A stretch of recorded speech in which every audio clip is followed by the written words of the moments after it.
Il y a un fléau qui ne fait que toucher la société et plus de 99% de personnes sont atteintes de ce fléau.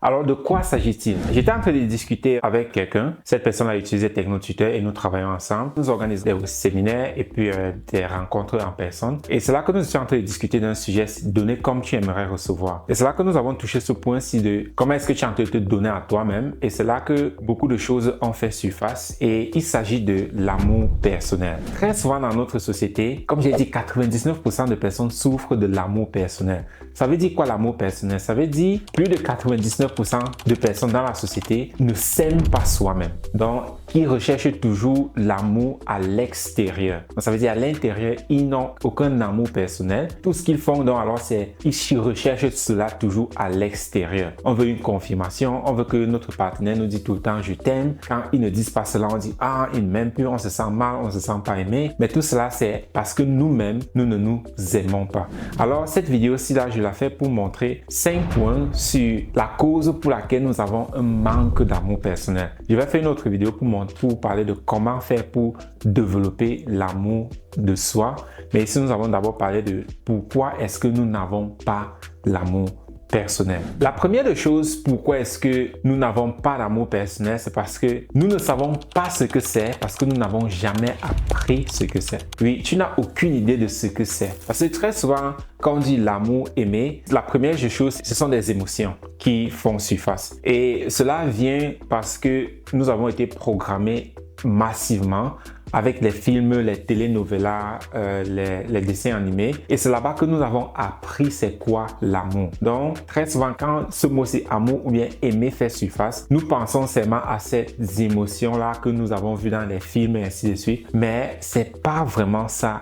Aimer. Aimer, c'est un verbe. Chaque verbe entraîne une action. Donc, le fait que nous n'avons pas vraiment appris c'est quoi aimer, voilà pourquoi aujourd'hui, en tant qu'adulte, nous ne savons pas ce que c'est. Le deuxième point, c'est que nous avons été abusés en tant qu'enfants et programmés à croire que penser à soi est mauvais. Quand tu fais quelque chose pour toi-même, on te dit que tu es égoïste. Donc, inconsciemment même, toutes nos actions que nous faisons, nous évitons de prendre soin de nous-mêmes. Nous prenons toujours soin d'eux autres, mais nous évitons de prendre soin de nous-mêmes parce qu'on nous a déjà tellement conditionnés à croire que penser à toi, c'est égoïste. Mais c'est pas le cas. Malheureusement, c'est cette programmation que nous avons, cette croyance qui est extrêmement ancrée à l'intérieur de nous, qui nous fait vivre de la sorte. Le troisième point, c'est que nous avons été programmés, éduqués, conditionnés à croire que nous sommes nuls.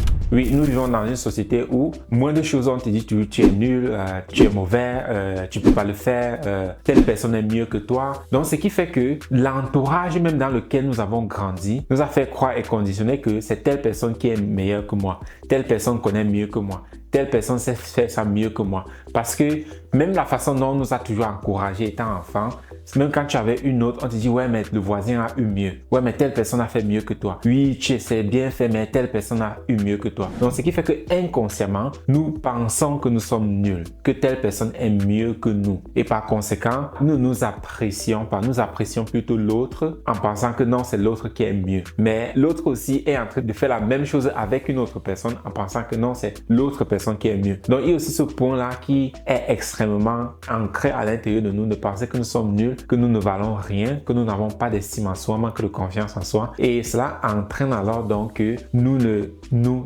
aimons pas parce que nous sommes constamment en train de comparaître qui nous sommes, les résultats que nous obtenons dans notre vie avec les autres parce qu'on nous a conditionnés à croire que nous sommes nuls, mais c'est autre qui est mieux que nous. Le quatrième point, c'est nous avons aussi été éduqués, conditionnés à croire que l'amour vient de l'extérieur. Par exemple, une maman qui dit à son enfant « Ah, je t'appelle, tu ne viens pas, ça veut dire que tu ne m'aimes pas. Ah, je te demande de faire si tu ne fais pas, ça veut dire que tu ne m'aimes pas. Ah, je dis, je parle, tu ne réponds pas, ça veut dire que tu ne m'aimes pas. » Et c'est pareil maintenant quand nous sommes adultes. Tu écris à quelqu'un, il met 5 minutes avant de répondre, c'est parce que c'est parce que cette personne-ci ne m'aime pas directement. Tu te sens mal, tu te sens pas aimé, tu te sens ignoré et ainsi de suite. Donc, cette pensée-là, cette mentalité-là qui a été ancrée à l'intérieur de nous de penser que l'amour vient de l'extérieur. L'amour vient de l'appréciation que les autres nous apportent. C'est ça aussi qui fait en telle sorte que nous ne nous aimons jamais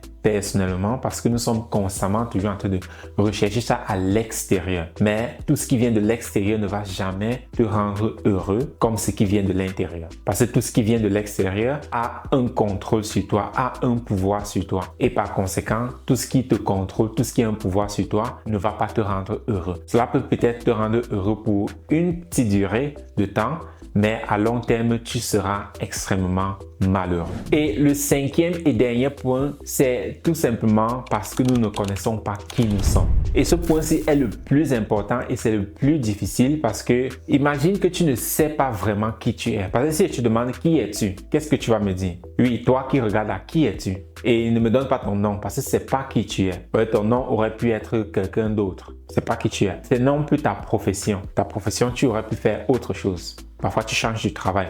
Donc, qui es-tu? Comment est-ce que tu veux t'aimer si tu ne sais pas qui tu es? Et cette question-ci est très importante. Je t'invite vraiment à t'asseoir et te poser la question de qui suis-je? Qui suis-je vraiment? Qui es-tu? Parce que si tu ne sais pas qui tu es, comment est-ce que tu vas t'aimer? Très important de savoir qui est-ce que tu es. Pour moi, c'était un parcours extrêmement pénible parce que je m'apitoyais beaucoup, je blâmais beaucoup et la conséquence de ça alors, c'était le fait de toujours ne pas se sentir suffisant, ne pas être à la hauteur, ne pas être suffisamment bon. C'est extrêmement pénible, c'est extrêmement douloureux de vivre dans cette émotion-là. Tu t'apitoies constamment, tu penses constamment que tu n'es pas à la hauteur, que les autres sont mieux que toi, que ta vie c'est rien. C'est extrêmement pénible. C'est extrêmement pénible parce que ça m'a pris énormément de temps pour travailler ces points-là jusqu'à pouvoir arriver à un niveau où aujourd'hui je sais qui je suis. Oui, je sais qui je suis et je suis maintenant en train de travailler à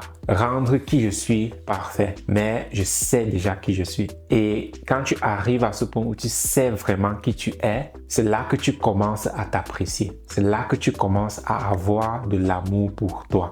Parce que tu sais qui tu es. Pas grâce à ton travail, pas grâce à combien est-ce que tu gagnes au mois, pas grâce au nombre d'enfants que tu as, pas à cause de ton nom, mais qui tu es vraiment, la personne que tu es. Je t'invite vraiment à trouver qui tu es. Parce que quand tu arrives sur ce point-là, c'est plus facile de t'aimer, de développer l'amour personnel quand tu sais qui tu es. Extrêmement facile de développer cela quand tu sais qui tu es. Donc, c'était assez simple pour la concernant. Pourquoi est-ce que nous n'avons pas l'amour personnel? Si c'est quelque chose qui te tient à cœur, bon, tu peux me contacter pour ça. On peut aussi voir comment faire pour développer cela pour toi, pour travailler cela pour toi. Donc, c'était tout pour aujourd'hui. Partage la vidéo parce que comme j'ai dit, c'est quelque chose qui touche plus de 99% de personnes. Oui, ça touche plus de 99% de personnes. Et c'est vraiment, c'est vraiment triste. C'est vraiment triste. Donc, partage ça et à très bientôt. Bye.